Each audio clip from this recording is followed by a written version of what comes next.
ये नमः। ओम श्री सरस्वती नमः। श्री वेद पुरुषाय नमः। श्री मातृपेत्र चरण कमलेभ्यो नमः। ओम श्री गुरु चरण कमलेभ्यो नमः। समस्त कुल देवता चरण कमलेभ्यो नमः। समस्त पितृदेवता चरण कमलेभ्यो नमः। कृष्णं नारायणं वन्दे कृष्णं वन्दे व्रजप्रियम्। कृष्णं द्वैपायनं वन्दे कृष्णं वन्दे पितासुतं। वासुदेवं सुतः देवकं सचारुणमर्दनं। देवकी परमानन्दं कृष्णं वन्दे जगद्गुरुं। मुखं करोति वाचालं पङ्गुं लङ्घयते गिरिं। यत्कृपातमहं वन्दे परमानन्दमाधवम्। कस्तूरितिलकं ललाटपटले वक्षौ विस्तुले कौस्तुभं। नासाग्रवरमौक्तिकं करतले वेणुकरे कङ्कणं। सर्वाङ्गे हरिचन्दनसुललितं कण्ठे च मुक्ताम्बले। गोपास्त्रीपरिवेष्टितो विजयते गोपालचूडामणि। वंशी विभूषितकर्णं नवनीरदाभात। पीताम्बरदारुणविमा फलधरोष्टः। पूर्णेन्द्रसुन्दरमुखः अरविन्द्रनेत्रात्। कृष्णात्परं किमपि ततो अहं न जानीहि। सच्चिदानन्दरूपायं विश्वोत्पत्त्यादिहेतवे त्रापत्राय विनाशायं श्रीकृष्णाय वयं नमः। जय जय श्री राधे मेरी स्वामिनी। मैं राधे जो की दास। जन्म जन्म दीजियो मोहे श्री चरण को बास। जन्म जन्म दीजियो मोहे श्री वृंदावन को बास। नारायणं नमस्कृत्यं नरं चैव नरोत्तमं। देवीं सरस्वतीं व्यासं ततो जयमुदीरयते। श्री परमात्मने नमः। ओम गुरुर्ब्रह्मा गुरुर्विष्णुः गुरुदेव महेश्वर। गुरुर्साक्षात् परं ब्रह्म तस्मै श्री गुरुदेव नमः। अखण्डमण्डलकारकं व्याप्तयनं चराचरं तत्पदं दर्शितं येनं तस्मै श्री गुरवे नमः। अखण्डमण्डलकारम् हरे राम राम राम हरे हरे कृष्ण कृष्ण कृष्ण हरे। सरस्वती मया दृष्टा वीणा पुस्तकधारिणी। हंसवाहनं समायुक्तं विद्यादानं करोतु मे। प्रथम भारती नाम च द्वितीयं च सरस्वती। तृतीयं शारदा देवी चतुर्थं सवायिनी। पंचमं चैव कौमारी षष्ठमं वागीश्वरी तथा सप्तमं चैव कौमारी चाष्टमं वरदायिनी। नवमं बुद्धिदात्री च दशमं ब्रह्मचारिणी। एकादशं चन्द्रघण्टा द्वादशतो भुवनेश्वरी। द्वादशैतानि नमामि त्रिसन्ध्यं पठे निरा। जिहाग्रे वसते तस्यं ब्रह्मरूपं सरस्वती। सरस्वती स्तोत्रं सम्पूर्णं हरिः ॐ। राधे राधे राधे राधे गोविंद। राधे राधे राधे राधे गोविंद। राधे राधे राधे राधे गोविंद। गोविंद गोविंद गोपाल राधे। गोविंद गोविंद गोपाल राधे। राधे राधे राधे राधे राधे राधे गोविंद राधे बोलो गोपाल राधे। कुंज में विराजे घनश्याम राधे।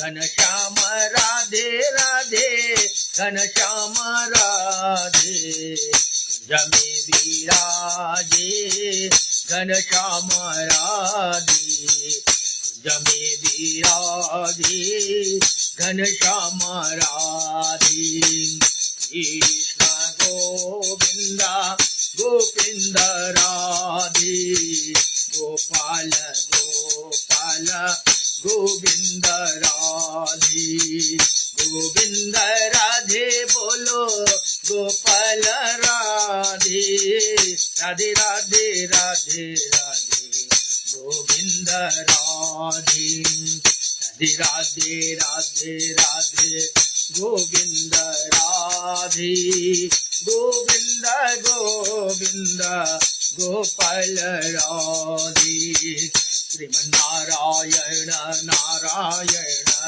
नारायण भजमन नारायण नारायण नारायण बद्री नारायणम् ओ नारायण नारायण लक्ष्मी नारायण नारायण नारायण मुक्ति नारायण नारायण नारायण मठ नारायण नारायण नारायण कुर्मा नारायण नारायण नारायण नर नारायण नारायण नारायण नरसिंह नारायण नारायण नारायण वामन नारायण नारायण नारायण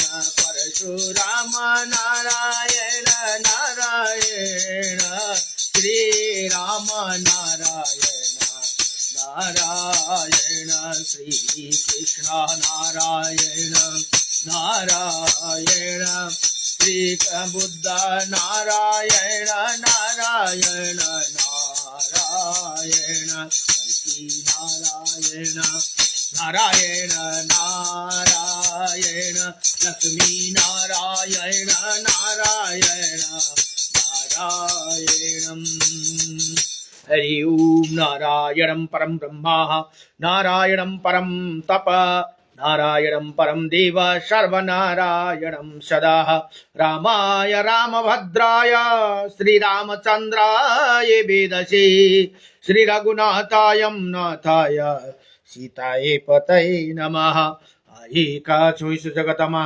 शबले लिनो सरिका नाम मुदास युगनाथ को शबमा राधे राधे श्याम जय जय राधा रमण भगवान को जय जय सीतारामचंद्र भगवान को जय जय लक्ष्मी नारायण भगवान को जय जय उमापति शंकर भगवान को जय जय कैलाशपति महादेव को हर हर महादेव शंभो जय जय श्री राधे श्याम हरि ओम अथ विष्णु श्री विष्णु अष्टविंशोतिनाम स्तोत्रम् श्री अर्जुनो वाचा किं नो नामं सहस्राणि जपते च पुनः पुनः यानि नामानि दिव्यानि तानि चक्षुषा केशव। यहाँ अर्जुनले भगवान कृष्णलाई प्रश्न गर्नुहुन्छ, हे भगवान केशव, मनुष्य बार बार 1000 नाम जप किन गर्छन्, उनको दिव्य नामको वर्णन गर्नुहोस् भनेर प्रश्न गर्नुभयो। भगवान भन्नुहुन्छ, श्री भगवान वाचा मच्छं कुर्मं वराहं च वामनं च जनार्दनं गोविन्दं पुण्डरीकाक्षं माधवं मधुसूदनं पद्मनाभं सहस्राक्षं वनमाली हलायुधं गोवर्धनं हरिकेशो वैकुण्ठं पुरुषोत्तमं विश्वरूपं वासुदेवं रामनारायणं हरिं दामोदरं श्रीधरं च वेदांगं गणरोध्वजम् अनंत कृष्ण गोपालं जपते नास्ति पातकं गावं कोटिप्रदनस्य अश्वमेधस्य च कन्यादानं शास्त्रं फलं प्राप्नोति मानव अमावास्यया पूर्णिमास्यम् एकदशं तथैव च संध्याकाले स्मरे नित्यं प्रातःकाले तथैव च मध्याह्ने ते जपे नित्यम सर्वै पाप प्रमोचति। भगवान भन्नुहुन्छ हे अर्जुन, जम्मा यी 28 वटा नाम छन्, यी जप गर्ने पुरुषको भित्र पाप रहँदैन। उसले 1 करोड गौदान, 100 अश्वमेध र 1000 कन्यादान गरेको फल प्राप्त गर्दछन् भने औँसीमा, पूर्णिमा तथा एकादशी तिथि नमा प्रतिदिन सन्ध्यामा, प्रातः एवं मध्याह्न तिनै समय स्मरण पूर्वक जप गरे भने सम्पूर्ण पापदेखि मुक्ति हुन्छन् भनेर बताउनु भयो। नमो भगवते वासुदेवाय। र अहिले श्री भविष्य महापुराणको भाग 2 को प्रसंग चल्दैछ। भाग 2 को मध्य पर्व, पहिला अस्ति भाग 1 मा ब्रह्मा पर्व थियो भने अहिले भाग 2 को मध्य पर्वको प्रसंगमा आज पूर्त निर्माणाय का वर्णन भनेर यहाँ बताउनुहुन्छ। पूर्त निर्णयका वर्णन भनेर बताउनुहुन्छ भने सुतौ वाचा, सुतजी भन्नुहुन्छ हे दिजगण भनेर अरु 88,000 ऋषिलाई भन्नुहुन्छ। 5 हात अथवा 10 हाथ के दंड के पहले भूमि संशोधन उपरांत जो निर्णय उचित हो वो कराइए। सरोवर खनन काल में वही से निकले मृतिका को अन्यथा रख देना चाहिए। इसी प्रकार देव मंदिर, यो देव मंदिर निर्माण जो मिट्टी खुदाई से निकले उसी श्वेत वर्ण के वृषभों का बैलों से हटाए, गृह में यज्ञ अर्थ मंडप आदि बनाए और जो मिट्टी के निकले हुए उसी वाहन से नहीं हटाना चाहिए भनेर यहाँ बताउनुहुन्छ। जुन मन्दिर निर्माण गर्नुको लागि हामीले जुन मट्टी खोज्छौं नि त्यो मट्टी गाडीबाट हालेर फ्याक्नु हुँदैन भनेर यहाँ बताउनुहुन्छ। अब नहीं हटाना चाहिए, उसे वाहनों से स्पर्श कराने भी वर्जित है। बाघ को तथा कुपा को खोदने से मिट्टी को निकाल कर हटाने में काले बैलों के कार्य कराए। बैल भनेको गोरुबाट बैलगाडीबाट बोकेर फ्याक्नु भनेर यहाँ बताउनुहुन्छ।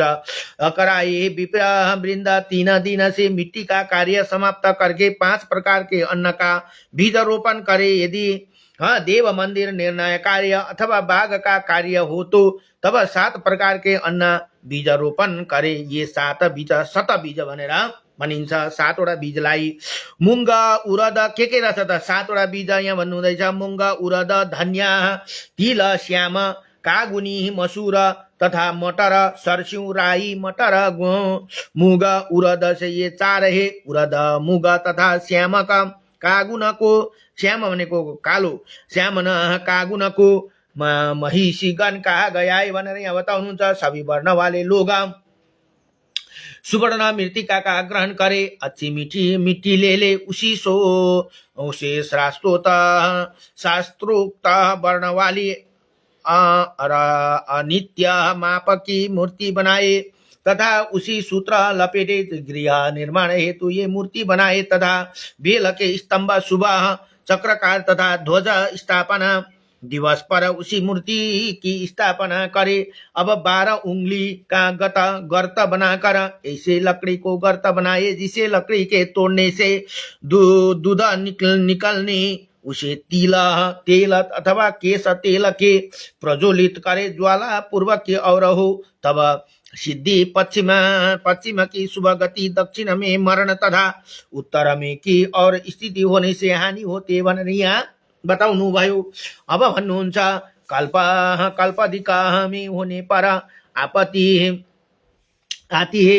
नरसिंह मंत्र से अग्नि को प्रज्वलित करना चाहिए। घट मास में भूमि निश्चित करके महामान के अनुसार सूत्र को घेर कर कली लगाए। पुनः वस्तु बलि अर्पित करने के पश्चात खनन करने वाला औजार की पूजा करे। इसके उपरांत मध्याह्न को ब्रह्मानीता इत्यादि मंत्र कहते हुए खनन करे भनेर यहाँ बताउनुहुन्छ।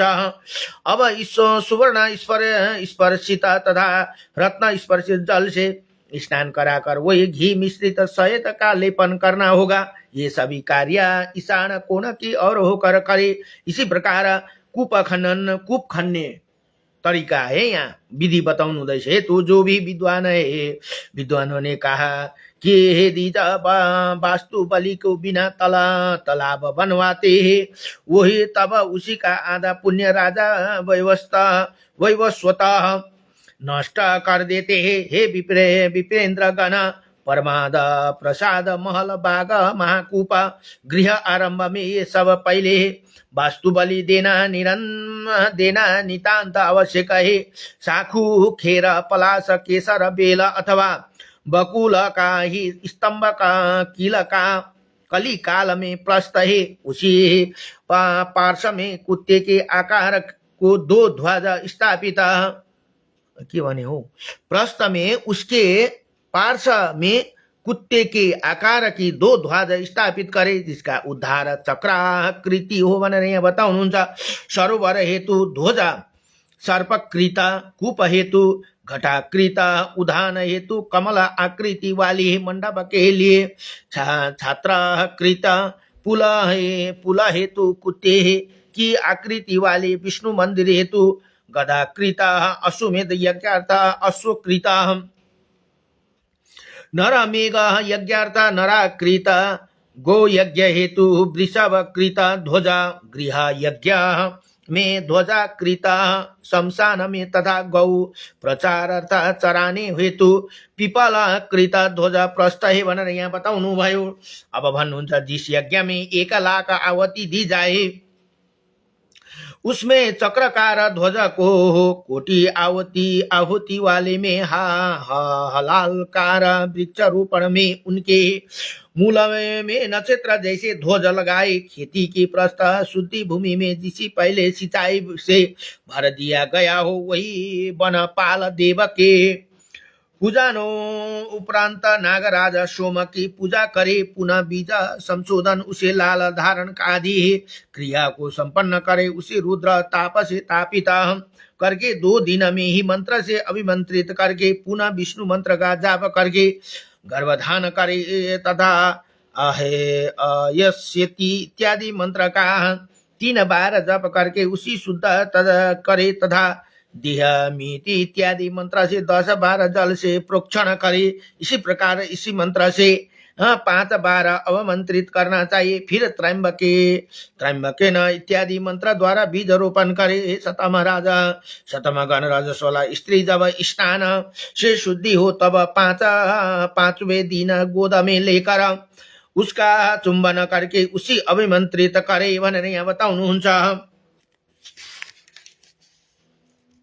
इसी प्रकार वृक्ष संस्कार के बीच के समय भी ये करना चाहिए। इसे उसी स्त्री को अवश्य पुत्र की प्राप्ति होती भनेर यहाँ बताउनु भयो। ये कार्य अन्यथा नहीं होगा। विष्णुदेव के नक्षत्र के दिन दीजा को चाहिए कि भूमि खनन करके उसमें तुलसी बीज रखकर गौमूत्र बिंदु से उसकी सिंचाई करता रहे। इसी कार्य से वो स्वर्ग गमन करेगा। जब पौधे निकल आए तब श्वेत कुंभ में रखकर भूमि को उसका आरोपण कर देना चाहिए भनेर यहाँ बताउनुहुन्छ।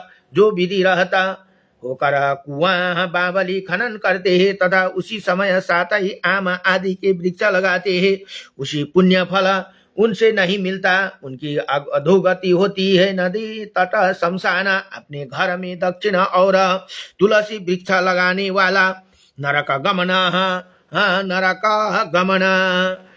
करता है। लगाए गए वृक्ष को छाया पुष्प फल की रज कण प्रत्येक कर्म से पितृगण का पोषण होते हैं। जो छाया देने वाले पुष्प तथा फलप्रद वृक्ष का आरोपण कर देवालय मार्ग चतुष्सा चौराहे में करते उसे स्वर्गलोक में स्थिति मिलते हैं। उसे पितृगण पाप मुक्त हो जाते हैं। उसकी कृति मनुष्य लोक में फैलती है तथा वो शुभ फल प्राप्त कर लेते हैं भनेर यहाँ बताउनुहुन्छ। हे द्विजगण जो व्यक्ति वृक्षारोपण करता है उसके पूर्व के तथा पार्श्वत वाले पितृगण पाप मुक्ति होकर स्वर्ग गमन करते हैं अथवा वृक्षारोपण अतीव आवश्यक है भनेर यहाँ बताउनु। हेर्नुहोस् है, जीवनमा हामीले वृक्षारोपण अवश्य गर्नु पर्दछ। आवश्यक है विप्रेन्द्रिय गण भनेर यहाँ सुतजी अरू ऋषि मुनिहरूलाई भन्नुहुन्छ। इसी लोका में वृक्षारोपण में पुत्रहीन को पुत्र हेतु शक्ति प्रदाता हो जाते हैं। अतः पीपल वृक्ष के आरोपण हेतु प्रयत्नरत रही शास्त्र शास्त्र शत में ही एक विशिष्ट व्यक्ति होते हैं, वही इसी पुण्य कार्य को कर पाते हैं। हे विप्रगण, कामना वशत 1 2 3 वृक्ष अवश्य लगाना चाहिए भनेर यहाँ बताउनुहुन्छ। मुक्ति हेतु शास्त्रों लाखों करोड़ों वृक्ष का आरोपण करे, पीपल वृक्ष रोपण का धन अशोक के आरोपण से शोक मुक्ति है। पीपल को वृक्ष रोपण गर्यो भने धन, अशोक को वृक्ष रोपण गर्यो भने शोक मुक्ति, पाकड़ को वृक्ष रोपण गर्यो भने स्त्री लाभ, बेल को वृक्ष रोपण से आयु, जामुन रोपण से धन, पाकड़ वृक्ष रोपण से ब्रह्म तत्व मिलते है तथा तेदु से कुल वृद्धि, अनार से कामिनी, बकुला अशोक से पापनाश, बल बुद्धि प्राप्ति होती है, अमला लगाने से स्वर्ग, बरगद से मोक्ष, आम का काम पूर्ति, सुपारी से सिद्धि मिल्ती है। हेर्नुहोस् त, वृक्ष के लगाउँदा के हामीलाई फाइदा हुन्छ, शास्त्रले सब कुरो हामीलाई बताइदिएको छ। यहाँ भन्नुहुन्छ अब बल रोपण से सर्वधान्य प्राप्ति हुआ तथा अर्जुन रोपण का भी ये फल है, कदम्ब रोपण से विपुल कृति, इमली भनेको जुन एउटा तित्री भन्ने हुन्छ, तित्री भन्छौँ हामी चाहिँ, हिन्दीमा इमली भन्छ। से धर्म दूषित रहे, धर्म दूषित, हरे रोपण से रोग शांति, केसर के शत्रुनाश, वर्ग तथा श्वेत वर्ग रोपण से धन प्राप्ति होती है। कटहल, अब जुन कटहर भन्छ हामीले ज्याक फ्रुट पनि भनिन्छ है, कटहल से बुद्धि मंदाता, कली वृक्ष से श्री हानि नाभि के तरह साखोट वृक्ष की कली वृक्ष कहते हैं।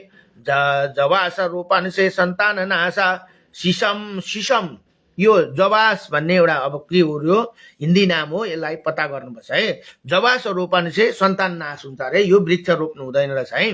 कुन रोप्नु नहुने त भन्दा हेर्नुहोस् है, कुन वृक्ष चाहिँ रोप्नु हुँदैन त भनेर यहाँ भने, कटल से बुद्धि मंदाता, कली वृक्ष से श्री हानि, नाभि की तरह साखोट भन्ने एउटा वृक्ष हुन्छ अरे, साखोट को ही कली वृक्ष कहते हैं। अब ये जवास रोपण से संतान नाश, शीशम, अर्जुन, जयंती, कनेर, श्री वृक्ष किमसुक लगाने से स्वर्ग मिलते हैं भनेर यहाँ यसरी बताए। अब भन्नुहुन्छ अब कंटक वाली तथा समिधि स्वामी की वृक्ष को पहले ना लगाए, कुश, कमल तथा जल उत्पन्न पौधे लगाने से दुर्गति होती है भनेर यहाँ बताउनु भयो। मंदार से कुलनाश, मंदार भन्ने एउटा फूल हुन्छ, मंदार से कुलनाश, सिमल वृक्ष से शुक्रवत तीव्र बुद्धि, नीम को बने निमपति से पशुनाश, केला आदि से कुल व्यवचारी होती है।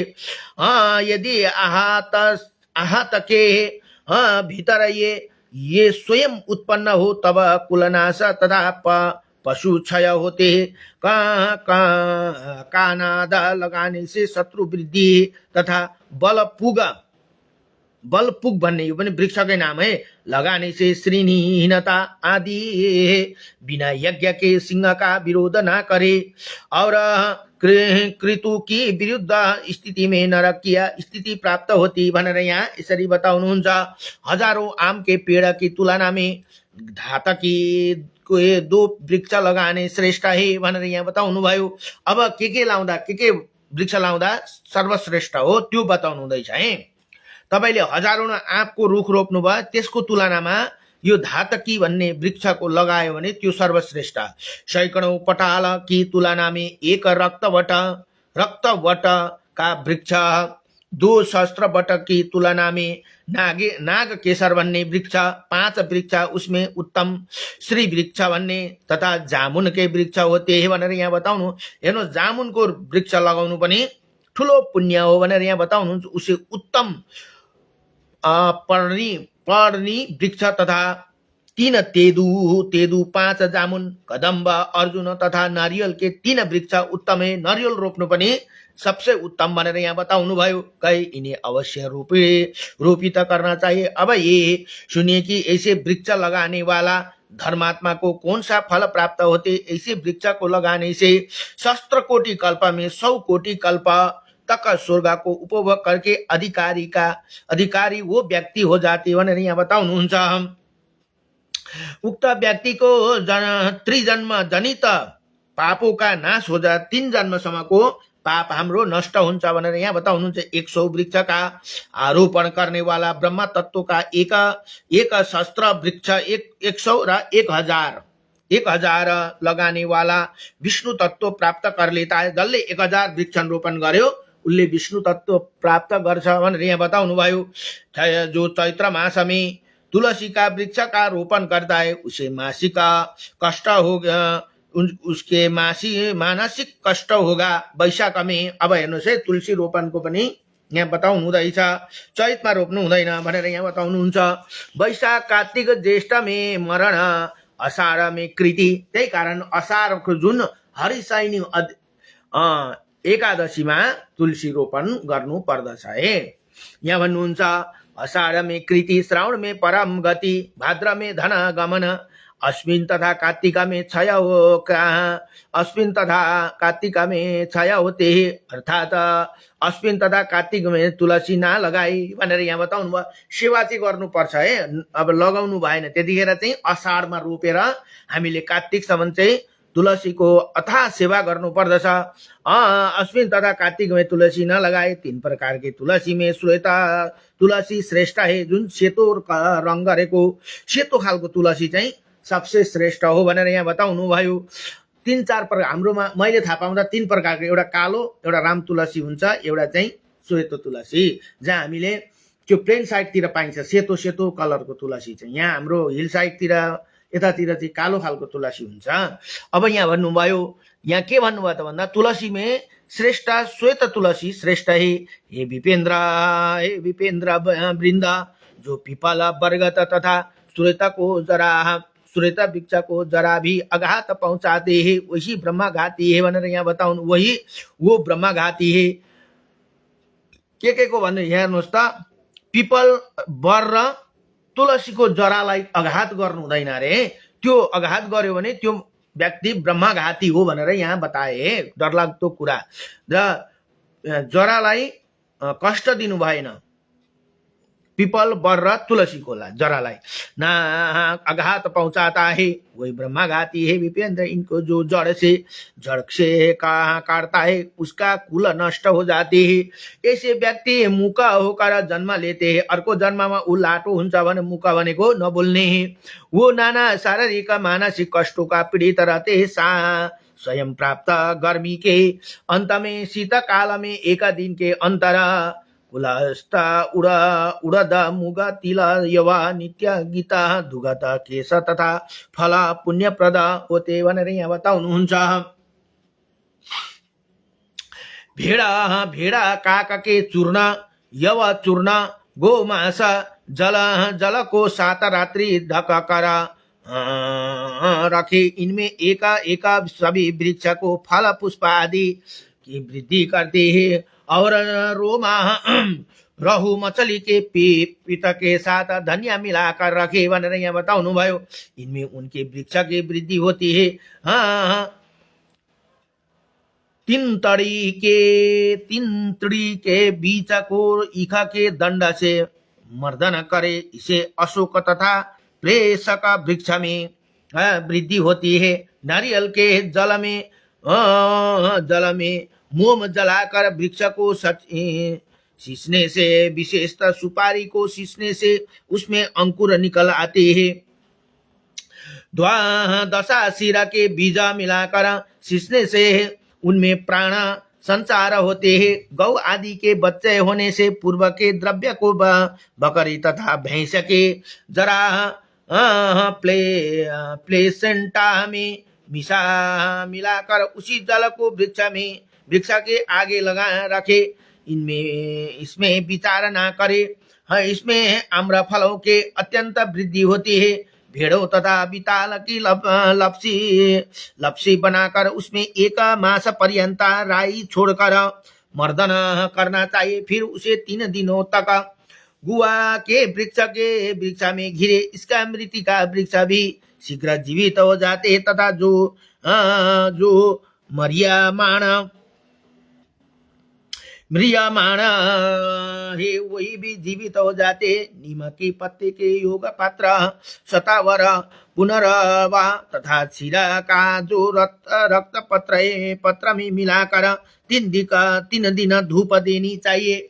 इनमें अम्र वृक्ष की जड़ में कीटा नहीं लगते भनेर यहाँ बताउनु भयो हो। केमा दबाईहरू लाउने कुराहरू यहाँ बताउनु हुँदैछ है।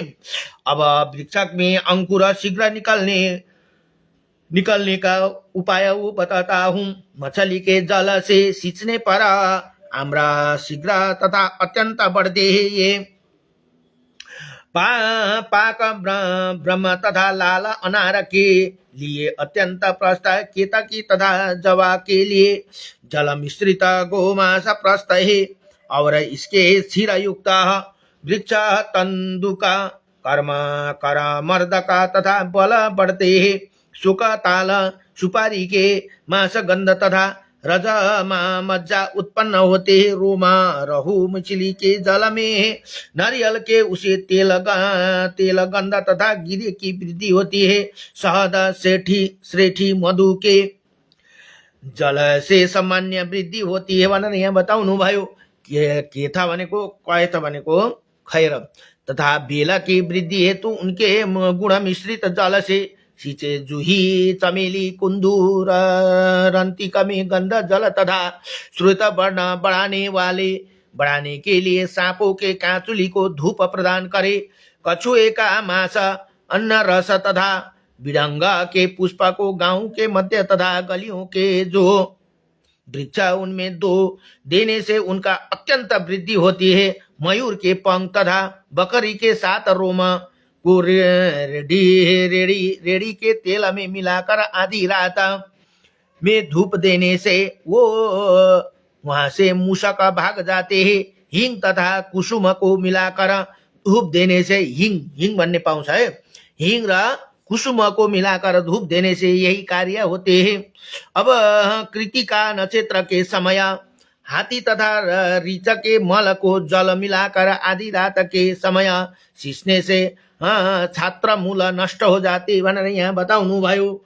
यहाँ भन्नुहुन्छ पिपल वृक्ष के चतुर्दिक 10 हाथ का क्षेत्र ही पुरुषोत्तम क्षेत्र कहा जाते हैं भनेर बताउनु भयो। के त भन्दा पिपलको वृक्षको 10 हात वरिपरि जति 10 हात जति वरिपरि भनेको 10 हात भनेको यति 10 हात यता सबै चारैपट्टि 10 हात चाहिँ के भन्दा चाहिँ पुरुषोत्तम क्षेत्र मानिन्छ अरे। यति एरियालाई कहा जाए। यदि पिपल की छाया जल में पड़े तब वो जल विशेषता त्रिपथगा भनेको जुन गंगा यमुना सरस्वती यहाँ भनेर बताउनु भयो। त्यो पिपलको वृक्षको छाया चाहिँ जलमा यदि पर्दछ भने त्यहाँ वरिपरि कूप बावलीहरू छ भने त्यो चाहिँ त्रिपथा गंगा भनेर बताइयो है। गंगा ही है हे धर्मज्ञ व्यक्ति, एक आम से दूसरा आम वृक्ष में 20 हाथ की दूरी रखे। अमला बकुल बंजुला क्यों परस्पर 16 हाथ की दूरी पर लगाए। इसी प्रकार शेला अथवा ईटों से माप बनाए। मानक हाथों को बताए जा रहे बावली कूप तथा वृक्षादि को प्रतिष्ठा पत्थर अथवा ईटों की 4 हाथों को वेदी बनाए। वृक्ष की प्रतिष्ठा में श्री विष्णु की कुएं की प्रतिष्ठा में वरुण की पूजा तथा कलश स्थापना करके गणेश तथा दिक्पालों को पूजन अवश्य करे भनेर यहाँ बताउनुहुन्छ। ये कार्य बिना होम के करने से उत्तम गति होती है। ये कार्य बिना होम के करने से उत्तम गति होती है। जिस वृक्ष की प्रतिष्ठा करनी हो वो तुलसी वन में घड़े में वनस्पति स्थापित करके पूजन तथा हवन करे। उनमें संस्कृत वस्त्र से लपेटकर पवित्रता पूर्वक उसका प्रतिष्ठान विधान संपन्न करे। तुलसी आम ब्रह्म वृक्ष पिपल तथा बरगद हेतु सुवर्णमय वेधन